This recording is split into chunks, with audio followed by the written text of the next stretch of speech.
जगाच्या पाठीवरती पंचशील, आणि पंचशील म्हणत असताना ना घंटी वाजवण्याची गरज आहे ही केलेली कॉपी, ना नगारा वाजवण्याची गरज आहे. त्यासाठी भारतीय बौद्ध महासभा अभिप्रेत आहे धम्म प्रचारासाठी. भारतीय बौद्ध महासभेतूनच का धम्म प्रचार करायचा याचं कारणही आहे. अजून दुसरी गोष्ट सांगतो आपल्याला. इथं आपल्याला जो समाज घडवायचा आहे, शीलवान, चारित्र्य संपन्न, निष्कलंक, निर्दोष समाज घडवायचा आहे. त्यामुळे आम्ही व्यासनातून पहिले बाजूला झालो पाहिजे. आम्ही अंधश्रद्धेतून बाजूला असलो पाहिजे. आम्ही समाजाला नव्हे, केवळ बौद्ध समाजाला नव्हे, आंबेडकर चळवळीला नव्हे, तर देशाला दिशा आणि दिग्दर्शन करणारी माणसं आहोत. देशाला भारतीय संविधानाचं तत्व काय सांगतंय? माणूस हा बुद्धी प्रामाण्यवादी पाहिजे. त्यासाठी तर आम्ही अंधश्रद्धा निर्मूलनाचे शिबिर घेतो. व्यसनमुक्त पाहिजे, त्यासाठीच आम्ही व्यसनमुक्तीची शिबिरं घेतोय. पंचशीलाचं काटेकोरपणे पालन करायला सांगतो. याचं कारण ते आहे की भारतीय जो नागरिक आहे हा आदर्श नागरिक झाला पाहिजे. देशाचं आपण काम करतोय, देशाच्या हिताचं, त्यामुळं स्वतःला कमी समजू नका. स्वतःला कमी समजू नका. खूप महत्वाचं देशाच्या हिताचं, देशहिताचं आपण काम करतोय हे नेहमी लक्षात ठेवा. आणि त्यामुळं धम्मप्रचार करताना स्वाभिमानानं धम्मप्रचार करा. खाली म्हणून घालून नव्हे. हा, विनय असला पाहिजे आपल्याला, परंतु तो धम्मप्रचार स्वाभिमानानं करायचा आहे. आणि म्हणून बाबासाहेब आंबेडकरांनी ज्या 22 प्रतिज्ञा दिल्यात ना, प्रत्यक्ष बाबासाहेब आंबेडकरांच्या धम्मक्रांतीचे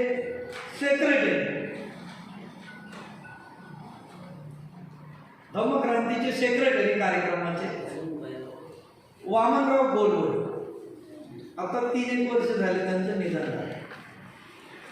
त्यांनी सांगितलं की बाबासाहेब आंबेडकरांनी अनेक गोष्टी सांगितल्या. त्याच्यामध्ये त्यांनी एक गोष्ट सांगितली, 22 प्रतिज्ञा आहे ना, 22 प्रतिज्ञा, त्या बाबासाहेबांनी एका पुस्तके पेपरवरती लिहिलेला नाही.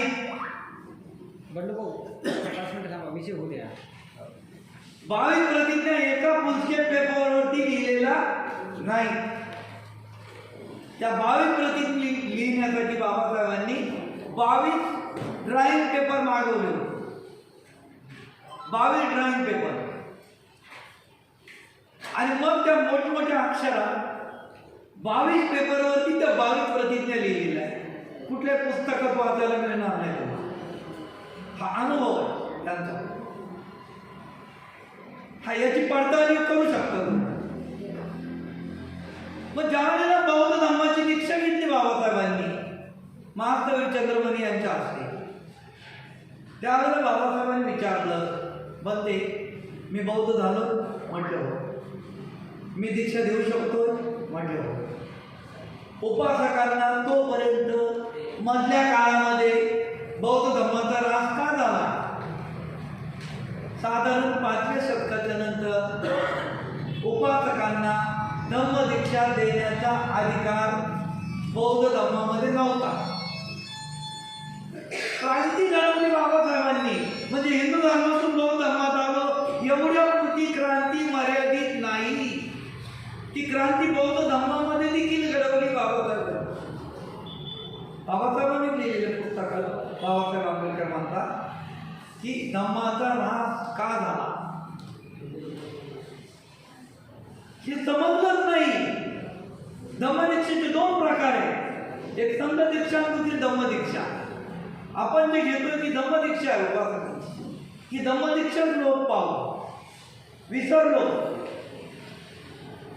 किंवा अनुवादानं ते टाळलं गेलं आणि त्यामुळे धम्माचा ऱ्हास झाला. कारण हे मग बाबासाहेब आंबेडकरांनी विचारलं बंदी दिला, मी बौद्ध झालोय? म्हटलं हो. आणि मग बाबासाहेबांनी आपल्याला दीक्षा देताना पहिला 22 प्रतिज्ञा ओढून घेतल्या. ह्या 22 प्रतिज्ञा नवीन आणलेल्या नाही बाळगून, या बौद्ध धर्मामध्येच आहे. आपण म्हणतो नक्की बेसरणंग आहे. बुद्धाशिवाय मी कुणाचंही अनुसरण करणार नाही, म्हणजे इतर सगळ्या देवाला मी मानणार नाही. तेच आहे ना मराठीमध्ये. ते याच्यातच होत्या. त्याला बाबासाहेबांनी काय केलं, हायलाईट केलं. ठळक आपल्याला समजण्यासाठी त्या 22 प्रतिज्ञा वेगळ्या काढल्या धम्मातून आणि आपल्याला दिल्या. आणि ह्या 22 प्रतिज्ञा आपल्याकडून ओढून घेत असताना बाबासाहेब आंबेडकरांनी हा चष्मा वापरलेला नाही. आपण कधी विचार केला का बाबासाहेबांनी चष्मा वापरला नाही? चष्मा हे कृत्रिम डोळे आहेत. कृत्रिम आहे ना, ओरिजिनल डोळे थोडे. आणि बाबासाहेब आंबेडकरांना धम्मामध्ये कृत्रिमता नको होती, ओरिजिनल. म्हणून बाबासाहेबांनी जाणीवपूर्वक 22 प्रतिज्ञा मोठ्या पेपरवरती लिहिल्या. त्यांना चष्मा काढल्यानंतरही दिसला पाहिजे. किती प्लॅनिंग होतं, किती सूक्ष्म दृष्टीने धम्म प्रचाराकडे बाबासाहेब आंबेडकर पाहत होते. आणि ही गोष्ट वामनराव गोडबोले यांनी ताईसाहेबांना सांगितली. आम्ही बरोबर होतो. 96 साली नागपूरमध्ये चिंचोलीला गेला तर त्यांच्याच त्या विहाराच्या तिथं ते काम करत होते स्वतः. आणि त्यावेळेला बसल्यानंतर चहा वगैरे त्यांनी बनवला, एकटेच राहत. आणि त्यावेळेला त्यांनी ही गोष्ट सांगितली की 22 प्रतिज्ञा या 22 पेपरवरती लिहिलेल्या आहे बाबा. आणि चष्मा वापरला नाही त्याचं कारण कृत्रिम डोळ्याने, म्हणजे मध्यस्थी कृत्रिमता बाबासाहेब आंबेडकरांना नको. काय मी बोलतोय ते लोकांनी ऐका, ओरिजिनल. आणि याचा प्रूफ आहे की त्यावेळेचा जो 22 प्रतिज्ञा देत असताना जो फोटो आहे त्या फोटोमध्ये चष्मा वापरलेला नाही. त्या काळात ते फोटो मिळत नव्हते. आता हे कॉम्प्युटर वगैरे झाल्यामुळं बऱ्यापैकी फोटो मिळू लागले. त्यामुळं तो फोटो बघा 22 प्रतिज्ञा देत असताना चष्मा वापरलेला नाही. याचं कारण काय? किती सूक्ष्म दृष्टीनं बाबासाहेब बौद्ध धर्माकडे बघत होते की पंचक्रांत करण्याचंही तसंच. 28 नोव्हेंबरला बाबासाहेब आंबेडकर कुशीनगरला होते. आपल्याला माहिती आहे ते 20 नोव्हेंबरला काठमांडूला गेले होते. आणि सारनाथला जाऊन ते 28 नोव्हेंबरला ते कुशीनगरला. त्या कुशीनगरला तुम्ही गेला तर पायऱ्या उंच आहे विहार. बाबासाहेब संध्याकाळी 5 वाजताच्या वेळेला गेले होते. संध्याकाळच्या थकलेले होते. त्या पायऱ्या चढण्याचा प्रयत्न केला पण चढू शकले नाही. ते थांबले तिथं पायरीवर बसले आणि सांगितलं तुम्ही जा, वंदन करा, पंचांग प्रणाम करा आणि वंदन आहे म्हणजे त्रिशरण प्रदर्शन. त्या लोक गेले माईसाहेब वगैरे सहकारी बाबासाहेबांचे आणि वंदन येऊन बाबासाहेबांना समाधान वाटत नव्हतं, बैचेन वाटत. मी इतक्या लांब येऊन जिथं तथागतांनी अंतिम श्वास घेतला, जिथं त्यांचं महापरिनिर्वाण झालं, तिथं मी वंदन करू शकत नाही. ही खंत बाबासाहेबांना रात्रभर झोपले नाही, झोप आली नाही त्याला. सकाळी पुन्हा पहाटे उठले, विचार केला पुन्हा जायचं माग त्या विहारामध्ये कुशीनगरला. आणि सकाळी पुन्हा बाबासाहेब कुशीनगरला आले. सकाळचं प्रसन्न वातावरण, थकवा गेलेला आणि त्यामुळं थोडासा प्रयत्न केल्यानंतर बाबासाहेबांचं शरीर खरं म्हणजे गलित गात्र झाले. एक हात माईसाहेबांच्या खांद्यावर, एका हातात काठी, अशा परिस्थितीमध्ये प्रयत्न केला बाबासाहेबांनी आणि ते पायऱ्या चढून गेले. पायऱ्या चढून गेले. जी महापरिनिर्वाण अवस्थेतली मुद्रा आहे तथागतांची. वंदन केलं, पंचांग प्रणाम केला, तिथं बसून त्यांनी पंचशील घेतलं. मग बाबासाहेबांना समाधान वाटलं. विद्वानांचे विद्वान बाबासाहेब आंबेडकर, त्यांना हे वाटतंय की मला तथागतांच्या समोर नतमस्तक व्हायला पाहिजे. प्रकांड पंडित, त्याच्या उलट आम्ही थोडंसं काही शिकलो, ईद बीन केली की ताई पंचांग प्रणाम कोणी करायचा, भारतीय बौद्ध महासभेत, ते काम आपलं नाही बघ. बऱ्याच लोकांची अशीच मनस्थिती आहे. त्या लग्नाच्या हॉलमध्ये पूर्ण हॉल 90-95% आपली लोक असतात ना लग्नाला. बौद्धाच्याने सांगतो सर्वांनी हात जोडा, इकडे तिकडे बघतात. मोठ्या माणसानं जोडलेले का, जर जोडलेले नसतील त्याच्या हात खाली असतील, समजा अध्यक्षांचे खाली असतील, हा लगेच खाली हात करून जसं झुरळच पडले याच्या अंगावरती, झुरळ कसं झटकून टाकतो तसं लगेच हत्या गावचं नाही भाऊ, मी बघतो नाही. बौद्धाच्याने म्हणतोय चप्पल काढा, बूट काढा, लय जीवावर येऊन वाकडे तिकडे तोंड करून ते चप्पल बूट काढ, लय जीवावर येऊन तिथं मंदिरात जाताना मात्र लांबच काढून ठेव. आणि इथं पंचशील घ्यायचंय महापुरुषाच्या पुढं तरी वाकडे तोंड. आणि मग बौद्धाचार्य म्हटले की सर्वांनी माझ्या माग म्हणा, कोणीच म्हणत नाही, ते वधूवरही म्हणत नाही. लग्नाच्या आधी तात्ताच बोलत राहतात फोनवर, तेही म्हणत नाही ज्यांचं लग्न आहे ते. बौद्धाचार्यानेच कॉन्ट्रॅक्ट घेतलेले सगळं, तोच म्हणतोय जोरात. एक बौद्धाचार्य म्हणतोय आणि त्याच्या पाठीमागं कोण म्हणतोय माहिती आहे का, जो माणूस दारू पिलेला आहे ना तो. बौद्धाचार्य जोरात म्हणतोय पानाती पाता वेरमणी सुरा मेरे मच्च पमाद काना वेरमणी.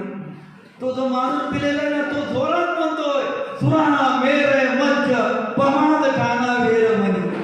अरे बाबा, सुरा मेरे म्हणजे दारू पिणार नाही, तर पिऊनच म्हणतो. धर्मप्रचार कसा होता बरं, त्याचं काही चुकतंय असंही म्हणता येत नाही, कारण सगळं हा गप असतोय. बौद्धाचार्याच्या शब्दाला किंवा त्या समाजाच्या त्या संस्कृतीला किमान तो बिचारा इज्जत तरी करतो, म्हणतोय तरी नाही, इज्जत जाईल ना. त्यामुळे आपण सर्वांनी त्या पंचशिलामध्ये सहभाग घेणं गरजेचं आहे ना. बाबासाहेब आंबेडकरांसारखे विद्वान दररोज संध्याकाळी पंचशील म्हणत, पंचशील घेतल्यानंतर भोजन करायचं आपण करू शकतो. बरं, तेव्हा काही पैसे लागतात का खूप मोठं वजन डोक्यावर दिलंय का थकवा येतोय पंचशील म्हटल्यामुळं फ्रेश होतोय माणूस, आनंदी होत आहे. आणि म्हणून या सगळ्या गोष्टी करणं, यासाठी बुद्धिस्ट सोसायटी ऑफ इंडियाच्या माध्यमातून धम्माचा प्रचार करणं गरजेचं आहे. आणि बौद्ध धम्म अतिशय सूक्ष्म दृष्टीने पाहावे, त्याचे समजून घेणं गरजेचं आहे. खूप सारे भाग बाबासाहेब आंबेडकरांनी धम्म प्रचारासाठी मेन मुद्दे सांगितले की 10 पॉईंट उद्दिष्ट जे धम्म प्रचारासाठी 10 सांगितले. आता ते लिहा, बौद्ध धर्माच्या प्रचारासाठी 10 उद्दिष्ट, ते आणि उद्दिष्ट. नंबर 1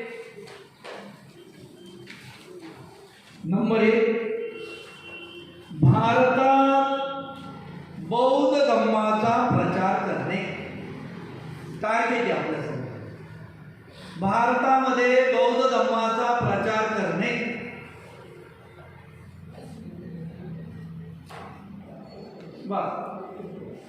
सगळं नीट बसू नका, फक्त पॉईंट.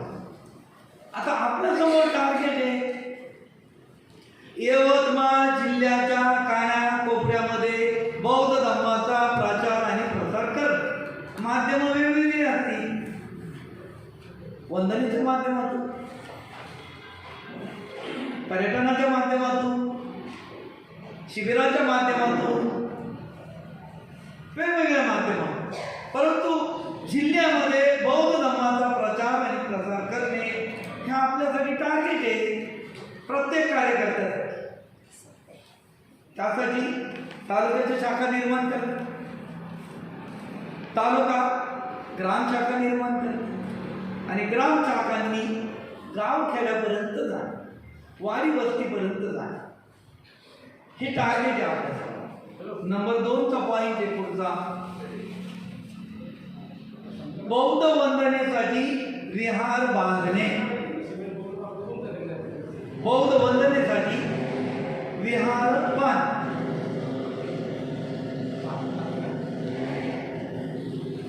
आपलं जे उपासनेचं ठिकाण आहे त्याला विहार असं म्हणतात. आपल्याला माहीत पाहिजे विहारच का. इंग्लिश लोकांनी त्याला टेम्पल नाव दिलं आणि टेम्पलचा आपण मराठीत अनुवाद करतो मंदिर. आपल्या उपासनेच्या ठिकाणाला मंदिर म्हणत नाही, ते विहारच. विहार का. भगवान बुद्धाच्या काळामध्ये तथागत जर राजगृह नगरीमध्ये असतील तर श्रावस्ती नगरीचा भिक्षू संघ म्हणायचा. भगवान बुद्ध राजगृह नगरीमध्ये विहार करत आहे. विहार करणे म्हणजे काय. मुक्कामाला असणे, वास्तव्याला असणे. मग आता आपल्या या बुद्ध विहारामध्ये काय आहे. बुद्ध म्हणजे कशाचं प्रतीक आहे. प्रज्ञा, शील, करुणा आणि मैत्री, या 4 गोष्टीचा सुरेख संगम म्हणजे बुद्ध. आपण बुद्ध विहारामध्ये मूर्तीची प्रतिष्ठापना करतो. म्हणजे काय करतोय. मूर्ती कुठली आहे ही प्रतिकात्मक पूजा आहे, आपली मानस पूजा आहे. या मूर्तीमध्ये काय आहे. प्रज्ञा, ज्ञान. आपण ज्ञानाला वंदन करतो, आपण शिलाला वंदन करतोय. म्हणून आपण म्हणतो विहारामध्ये मूर्तीकडे पाठ करून बसू नका, डोक्यावरती पांघरून घेऊन बसू नका, म्हणजे बुद्धीवर पांघरून घेऊ नका. लय थंडी असेल समजा जरी विहारात आलो, टोकाची अहिंसा किंवा टोकाची कुठलीही गोष्ट बौद्ध धर्मामध्ये नाही. अरे डोक्यावर पांघरून घ्यायचं नाही. पण तो आजारीच असेल, थंडीत त्याला लागत असेल आणि थंडीमुळे मेल्यानंतर काय करा. त्यामुळे त्यावेळेला त्यांनी ते बांधलेलं चालेल हे नेहमी लक्षात ठेवा. काही बंदीजींना मी ऐकलं त्रिशरण पंचशील घ्यायचंय, ते बंदीजी डायरेक्ट आधी देतात महिलांनी डोक्यावरचे पदर खाली घ्या. काय म्हणतात. महिलांनी डोक्यावरचा पदर खाली घ्या. गाव खेड्यामध्ये जर गेलं तर डोक्यावरचा पदर ही महिलांची संस्कृती आहे, ते संस्कार आहे. असं कुठं सांगितलं डोक्यावरचा पदर का. ते ह्या चुकीच्या ज्या काही गोष्टी आहेत, संकल्पना आहे, चुकीच्या गोष्टी आहेत, त्या रुजवायच्या नाही. पदर असणं डोक्यावर ही संस्कृती भारतीय, त्याला काढायचं का नाही. घुंगट घेऊ नये, मुद्दा हा आहे. पदर काढायला नाही चालेल. तर या पद्धतीनं बुद्ध विहार कशासाठी विहार. मग विहार ही ट्रेनिंग सेंटर आहे, प्रशिक्षणाची केंद्र आहे. आणि काय प्रशिक्षण कुठलं दिलं जात आहे. जीवन जगण्याची कला. जीवन जगण्याची कला इथे शिकवली जाते. धम्म म्हणजे काय. जीवन जगण्याची कला. ही जीवन जगण्याची कला ज्याला अवगत झाली ना, त्याचं जीवन सुखाचं, समृद्धीचं, आनंदाचं आणि भरभराटीचं आहे. बंदीचे आशीर्वाद देतात ना प्रतिकात्मक. पण ती जीवन जगण्याची कला आम्हाला अवगत पाहिजे ना, तर तो आशीर्वाद लागू होईल, फलित होईल. त्याचं 100 बंदीजीने आशीर्वाद दिला रात्रभर आपल्याला. बहुतुचं बमंगल रखंतु सब देवता ना. आणि सकाळी हा माणूस पुन्हा सकाळी लय बंदीजीने त्रास दिला म्हणून दारूच्या आड्यावर गेला. तर होईल का आपलं कल्याण. त्याला आचरणच करावं लागेल. आणि मग आचरण महत्वाचं आणि जीवन जगण्याची कला ही महत्वाची. तर त्याचं जीवन सुखाचं, समृद्धीचं, आनंदाचं आणि भरभराटीचं आहे. साधी गोष्ट आहे. आपण बसमध्ये चाललोय, त्या बसचा ड्रायव्हर फक्त मॅट्रिक शिकलेला आहे, पण त्या बसमध्ये बसलेली माणसं मात्र डॉक्टर, वकील, इंजिनियर, ग्रॅज्युएट, डबल ग्रॅज्युएट. त्या वकिलाला जर म्हटलं, ॲडव्होकेट साहेब, वकील साहेब, तुम्ही कोर्टात खूप पोपटासारखं बोलता, थोडीशी बस चालव. बस चालव नाही करा वकिलाला आवडत नाही, तो चालू शकत नाही. आणि आगाऊपणा केला तर ॲक्सिडेंट ठरलेला. त्या बसमध्ये बसलेल्या डॉक्टरला म्हटलं, डॉक्टर साहेब तुम्ही इंजेक्शन खूप टोचताय, थोडीशी बस चालवा. बस चालव नाही कारण डॉक्टरला आवडत नाही, तो चालू शकत नाही. आगाऊपणा केला तर ॲक्सिडेंट आहे. स्वतः दुःख, दुसऱ्याला दुःखात लोटे. मग बस चालवणं ही जशी कला आहे, तसं जीवन जगणे ही देखील एक कला आहे. आणि त्यामुळे आमच्या म्हाताऱ्या माणसाला जरी विचारलं, ज्याला ही कला आवडत आहे, त्याला विचारलं की बाबा कसं काय चाललंय, एकदम बढिया, एकदम मस्त, मजेत, आनंदात आहे. काय जीवन हे अनमोल आहे, त्याला कळलंय, ते त्याला कळलंय. सकारात्मक दृष्टिकोन त्याला कळलाय. तेच जीवन जगण्याची कला ज्याला अवगत नाहीये त्या माणसाला जर विचारलं, काय बाबा कसं काय चाललंय, काय चालायचंय बाबा, आधी तो अर्धा मेळा होऊन जातो. काय चालायचंय बाबा, एक एक दिवस ढकलायचा आहे. जीवन अनमोल आहे त्याला कळलेलंच नाहीये, की त्याला समजलेलंच नाही. आणि म्हणून धम्म म्हणजे जीवन जगण्याची कला. ही कला त्याला अवगत आहे. आणि ही कला कुठे शिकवली जाते? बुद्धविहारामध्ये. त्यामुळं आपली बुद्धविहार ही प्रशिक्षणाची केंद्र, विपश्यनेची केंद्र, वेगवेगळे शिबिर तिथं लागली पाहिजे. बुद्धविहार ही गप्पा टप्पाची अड्डे नव्हे, बुद्धविहार ही धर्मशाळा नव्हे. कुणी यायचं, कसं बसायचं नाही, इथं डिसिप्लिन आहे, इथं शिस्त आहे, इथं वाचेवरती संयम ठेवायचा आहे.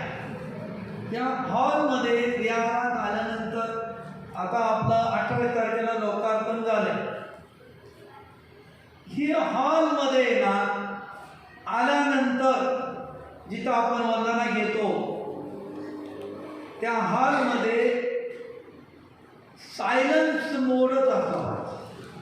हे मोबाईल पण सायलन्स मोडवरती ठेवायचा. तिथं पायरीवर जसं चपला काढून ठेवतो ना, बूट काढून ठेवतो, तिथंच लगेच मोबाईल सायलन्स मोडवरती ठेवायचा. सायलन्स होणे. इथं मैत्री, करुणा, मुदिता या विचाराचे तरंग उमटले पाहिजे. नवीन माणूस जर आला, थोडासा रागीट असेल,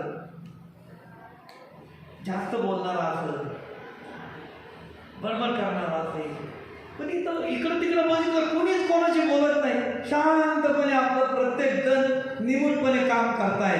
मग वंदना असेल, विपश्यना असेल, शांतपणे त्याच्यावर परिणाम होईल का? नाही होईल. इथली जी विचाराची तरंग आहे, मैत्री, करुणा. समजा आपल्याला त्या मोबाईलला रेंज नाही मिळाली तर आपण काय करतो? रेंजमध्ये जातोय ना, दुसऱ्याला सांगतो तुला रेंज नाही वाटत, रेंजमध्ये ये, असंच ना. मग तसे या मैत्री करुणाच्या रेंजमध्ये ती व्यक्ती जर आली, इथले तरंग तर ते मनाला भिडतील. मग त्याला समाधान वाटेल, सुख वाटेल, आनंद वाटेल. काय खूप बरं वाटलं मला. माझ्यामध्ये जो रागा होता काय हे कमी झाला. आणि हे कधी निर्माण होईल? इथं विचाराचे तरंग निर्माण होतील तर हे तुमच्या मनातून होणार आहे. माझ्यात मैत्री असेल, माझ्या मनात करुणा असेल, इथं विहारात बसून जर मी माझ्या विरोधकाला शिवगाळी मनातल्या मनात करत असो, त्याला बरोबरच करतो. मग तेच विचाराचे तरंग इथं निर्माण होतील ना. आपल्याला इथं मैत्री, करुणा आणि मुदिता हे मानवमुक्तीच्या विचाराचे तरंग इथं निर्माण करायचे. मग नवीन माणूस आला की त्याला ओढ लागते, अरे नाही व्यायाम केलं पाहिजे. आणि अशा पद्धतीनं ही भव्य दिव्य आपण वास्तू निर्माण केलेली मरवी भगत आणि त्यांचे सर्व सहकारी या आपल्या सर्वांचं मी मनपूर्वक या निमित्तानं अभिनंदन करतो. खूप खूप मंगल कामना करतो. त्यांच्यासाठी एकदा साधुकार जोरदार सर्व नंबर 3चा पॉइंट आहे धार्मिक व शास्त्रीय विषयासाठी शाळा व महाविद्यालय काढणे. धार्मिक व शास्त्रीय विषयासाठी शाळा आणि महाविद्यालय निर्माण करणे. आणि बाबासाहेब आंबेडकर हे सांगून थांबले नाही, तर त्यांनी ती कृतीमध्ये केली. People's education society. धार्मिक व शास्त्रीय विषयासाठी शाळा व महाविद्यालय काढणे, निर्माण करणे, कृतीमध्ये उतरवले बाबासाहेबांनी. आपल्याला शाळेत गेल्यानंतर मग ख्रिश्चनांची शाळा असते, वेगवेगळी शाळा असते, त्या शाळेची जी मॅनेजमेंट असते जशी असते तसं सरस्वतीचं स्रोतच म्हणावा लागेल. तुम्हाला जर पंचशील म्हणायचं असेल तर आपल्या शाळा निर्माण करणं गरजेचं आहे. आपल्या शाळा आणि काही ठिकाणी आम्ही जम्मूमध्ये आपली शाळा बघितली, तिथं पंचशील घेऊनच सकाळची सुरुवात होती. आपल्या शाळेमध्ये असं कुठलं बंधन नाही, हीच प्रार्थना घ्या, कुठलंच बंधन नाही. आपल्या मुलांना आता काही शाळांमध्ये आता संविधानाची उद्देशिका वाचून सुरुवात होते, ती करावं लागेल. आपण जिथं असाल प्रयत्न करावा लागेल. मग त्यासाठी शाळा आणि महाविद्यालय आपल्या पद्धतीनं शिक्षण देता येईल, मुलांना घडवता येईल. मग ते बाबासाहेब आंबेडकरांचे विचार असतील, ज्योतिबा फुल्यांचे विचार असतील किंवा शिवाजी महाराजांचे विचार असतील. शिवाजी महाराज काय सांगितले जातात, आपल्या डोक्यात काय भरवले? शिवाजी महाराज म्हणजे काय? शिवाजी महाराज म्हणजे गो ब्राह्मण प्रतिपालक राजा शिवछत्रपती झाला. म्हणजे गायीचं आणि ब्राह्मणांचं परिपालन करण्यासाठी राजे झालेत का? शिवाजी महाराज झालेत का? अरे त्यांना रयतेचे राज्य म्हटलेलं आहे. रयतेचा कुळवाडी भूषण ज्योतिबा फुले हे सगळं बाजूला ठेवलं आणि अर्धे विचार घ्यायचे. मध्यंतरी आर्यश्रेष्ठ बाबासाहेबांची जयंती सुरुवात केली होती. आपण जागरूक आहे, त्यामुळे ते बाबासाहेबांचं हिंदूकरण करू शकत नाही. मग त्या जयंतीमध्ये त्यांनी काय सांगितलं? गोळकर गुरुजी देखील कट्टर देशभक्त होते, म्हणजे हिंदू धर्माचे कट्टर समर्थक होते, आणि बाबासाहेब आंबेडकर देखील कट्टर हिंदू धर्माचे समर्थक होते. याच्यातून दोन गोष्टी आहेत. एक, बाबासाहेब आंबेडकर कट्टर हिंदू धर्माचे समर्थक होते हे ठासून तुमच्या मनावरती सांगायचं, आणि दुसरं गोळकर गुरुजींना बाबासाहेबांच्या बरोबरीला बसवायचं. दोन उद्देश सफल करायचे. आणि म्हणून मग आम्ही प्रतिप्रश्न केला की बाबासाहेब आंबेडकर जर कट्टर हिंदू धर्माचे समर्थक होते तर त्यांनी बौद्ध धर्माचा स्वीकार केल्यानंतर त्यांनी असं का म्हटलं का हिंदू धर्माच्या नरकातून सुटलो? असं का म्हटलं बाबासाहेब? एवढ्या मुक्कामी बाबासाहेबांनी घोषणा का केली की हिंदू धर्मात जन्माला आलो माझ्या हातात नव्हतं, पण मरताना मात्र मी हिंदू म्हणून मरणार नाही, असं बाबासाहेबांनी का म्हटलं? जर ते हिंदू धर्माचे कट्टर समर्थक होते. कुठलं तरी वाक्य तोडायचं आणि दोन वाक्य एकत्र करायचे. त्यामुळं आपल्याला नेहमी सजग राहावं लागेल, जागृत राहावं लागेल. पुढचा पॉइंट आहे अनाथ आश्रम, दवाखाने आणि सहाय्यता केंद्र काढणे. अनाथ आश्रम, अनाथ मुलांसाठी, म्हाताऱ्या माणसांचा आश्रम आम्हाला काढायचा नाही. कारण भगवान बुद्धांनी 2500 वर्षापूर्वी सांगितलंय, माता पितू उपटान पुत्रदारच संगव. आई वडिलांची जिवंतपणी सेवा करा. मेल्यानंतर काही नाही केलं तरी चालेल. सेवा करा म्हणजे काय करा? त्यांच्या पुढे लोटांगण घालायचंय का? वेळ काढून आईजवळ जरा बसा, वडिलांजवळ बसा, त्यांचा हात हातात घ्या. बाबा थकला तू, आता मी आहे, हा आश्वासक शब्द त्यांना लाख मोलाचा आहे, त्याची किंमत होऊ शकत नाही. आईचा हातात हात घ्या. आई थकली, आता तू काम करायचं नाही, आता मी आहे, एवढा शब्द वापरा. बघा त्यांचं आयुष्य 5 वर्ष वाढते का नाही? आयुष्य वाढते. चहा पिलीस का? बोलून देऊ का? नाही म्हणते नको. त्यांना पैसा धन दौलत नको आहे, लय पाहिलं त्यांनी आयुष्यामध्ये. आणि त्यामुळं आम्हाला अनाथ मुलं, परित्यक्ता किंवा जे गरीब लोक आहेत यांच्यासाठी सहायता केंद्र, महिलांसाठी सहायता केंद्र, वेगवेगळी सहायता केंद्र, त्यासाठी ॲडव्होकेट लोकांची एकटी, आपले जे काही कौटुंबिक झगडे अमुक तमुक हे जे होतात ते टीमकडे जाऊ द्या. डॉक्टर लोकांची एकटी, छोटे मोठे आजार आहे तर बोलला की प्रत्येक रविवारी सकाळी 11 ते 1 वाजेपर्यंत मोफत दवाखाना सुरू. MD डॉक्टरचं नाव टाकून द्या, पण त्याच्याशी चर्चा करू ना. जो बौद्ध डॉक्टर आहे त्याला सांगा आठवड्यातून 2 तास द्या, 2 तास फक्त, सुट्टीचा दिवस, टेबल वगैरे ठेवा, त्यांना पाण्याची बाटली, आणि लोकांना जाहीरात करा मोफत दवाखाना. यवतमाळमधले निष्णांत अमुक अमुक तज्ज्ञ हे वेळ देणार, दवाखाना आपला सुरू.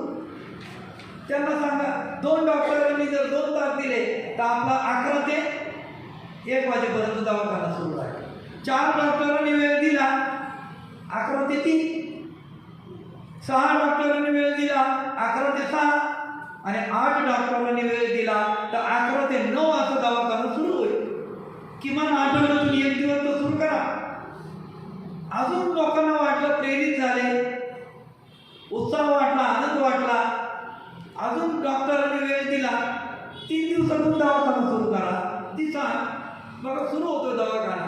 बाबासाहेबांनी हे लिहिलंय, ते जाणीवपूर्वक लिहिलंय. त्यांना माहिती आहे का आमच्या समाजामध्ये, माझ्या समाजामध्ये टाटा बिर्ला नाही आहे, सुसज्ज दवाखाना कसं काय सुरू करायचा? एवढे पैसे आणायचे कुठून? या माध्यमातून आपल्याला हे सहाय्यता केंद्र, मोफत दवाखाने सुरू करावे लागतील. वेगवेगळ्या पद्धतीचे बँकर्स आहेत, बोलवा त्यांना, त्यांचा 2 तास द्या. लोन कसं करायचं, धंदा कसा करायचा, उद्योग कसा करायचा, माल कुठं विक्री होईल, बाजारपेठ कुठं आहे, सगळं सांगतात. सांगा, करावं लागेल आपल्याला. तर या पद्धतीनं खाली वंदना घेणं, व्यवहार घेणं म्हणजे वंदना सगळी पाठ झाली, माझी सगळी वंदना पाठ, एवढ्यासाठी नाही तर जीवन जगण्याची जी कला आहे ती आपल्याला अवगत झाली पाहिजे. पुढचा पॉइंट आहे, बौद्ध धर्माच्या प्रचारार्थ व प्रसारार्थ कार्यकर्ते तयार करणे. आणि हे कार्यकर्ते तयार करण्यासाठी, प्रशिक्षित कार्यकर्ते तयार करण्यासाठी आपल्याला कार्यकर्ता प्रशिक्षण शिबिर, श्रामणेर शिबिर, बौद्धाचार्य श्रामणेर शिबिर, उपासिका शिबिर, व्यक्तिमत्व विकास शिबिर, अंधश्रद्धा निर्मूलन शिबिर, सैनिक प्रशिक्षण शिबिर, केंद्रीय शिक्षिका प्रशिक्षण शिबिर, हे सगळे शिबिर घेणं अभिप्रेत आहे. केंद्रीय शिक्षक आणि शिक्षिका हे शिबिर फक्त चैतन्यला होत आहे. बाकी 22 प्रकारचे शिबिर आपण आपल्या जिल्ह्यामध्ये राबवू शकता. 22 शिबिर, हे वेगवेगळे शिबिर आहेत. याच्यातून माणसं कार्यकर्ते प्रशिक्षित करणं आहे. आपलं काय चाललंय, आपणच प्रशिक्षित नाही, आपल्यालाच पोहता येत नाही. आणि नदीच्या कडेला बसून मस्त चालले चर्चा, लय कोण पाणी आहे, तर तू उतरलाय का ते? नाही लय कोण पाणी, लय नदी मोठी आहे, सागर आहे सागर. अरे बाबा तू उतर ना, गटांगली खा. नाका तोंडात पाणी गेल्याशिवाय तुला पोहताच येणार नाही, तुलाच पोहता येत नाही. आणि लोकांना कसं काय पहिलं फिरायला जायला सांगतोय? आपल्याला या सगळ्या शिबिरामध्ये पहिलं प्रशिक्षित व्हावं लागेल, मग आपण लोकांना सांगू शकतो. नाही, हे असंच आहे, ठामपणानं विश्वासपूर्वक सांगू शकतो. पुढचा पॉईंट आहे, सर्व धर्माचा तुलनात्मक अभ्यास करण्याला प्रोत्साहन दे. सर्व धर्माचा तौलनिक अभ्यास करावा लागेल आपल्याला. तुलनात्मक. आता 1 मिनिटासाठी तुलनात्मक बाजूला राहू द्या. आपण ज्या बौद्ध धर्मात आहे त्याचा तरी आपला अभ्यास आहे का? किती लोकांच्या घरी बुद्ध आणि त्यांचा धम्म हा ग्रंथ आहे? हात वर करावा. छान छान, अभिनंदन. मला माहिती आहे सगळ्यांकडे आहे. आपल्या तुमच्यासाठी सर्वांसाठी जोरदार एकदा काय. पुढचा प्रश्न महत्वाचा आहे. ग्रंथ आहे मला माहिती आहे, काही लोक उशाला घेऊन झोपतात. इथलं नाही झालं, सगळीकडची मानसिकता म्हणजे ती डोक्यात जात. तो ग्रंथ किती लोकांनी वाचलाय? हात वर करा. छान. बहुतेक म्हणजे 99% लोकांनी वाचला. टाळ्या वाजवा सर्वांसाठी. हा शेवटचा प्रश्न महत्वाचा आहे, तर त्या ग्रंथात काही प्रतिज्ञा दिलेल्या आहेत. फक्त आता ज्यांना येते त्याने हात वर करायचा. त्या प्रतिज्ञा किती आहेत? 1 2 5. त्या 5 लोकांसाठी जोरदार टाळ्या.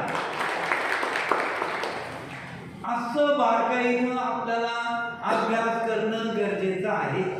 आता त्या प्रतिज्ञा इथं त्याचा वापर करत नाही. घरी जाऊन बुद्ध आणि त्यांचा धम्म काढा, शेवटच्या पेजवरती त्या 4 प्रतिज्ञा आहेत. काय आहे ते वाचा.